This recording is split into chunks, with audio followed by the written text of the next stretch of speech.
Hello everyone, in this video we will see how to configure zoning on Cisco MDS SAN switches using the new Cisco Nexus Dashboard Fabric Controller for SAN. To begin, click on Manage and Zoning. This is the main landing page for zoning.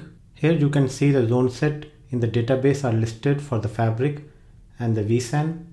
For this video, I am going to use this specific Fabric and vSAN 1. As of now, these are the contents of the zoning database.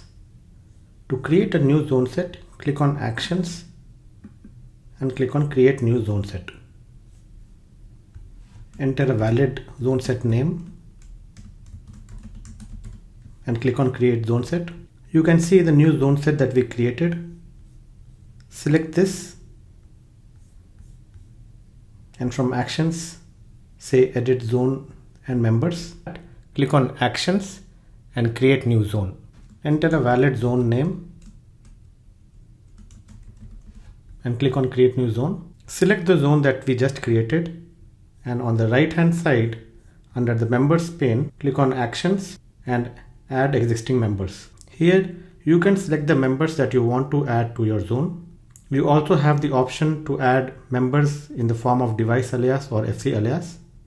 For this video, we will use the WWNs and click on Add Members.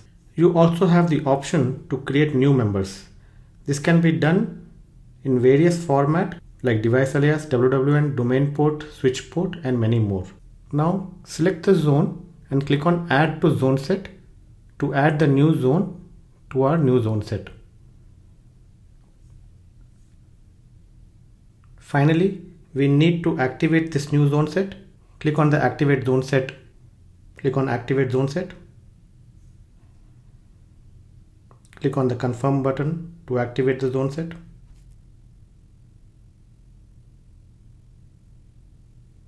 Close this window.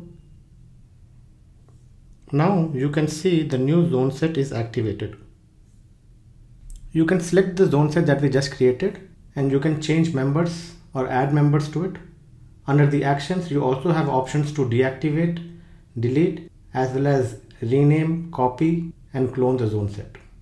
So this is how we configure zoning in the new Nexus Dashboard Fabric Controller. Thank you.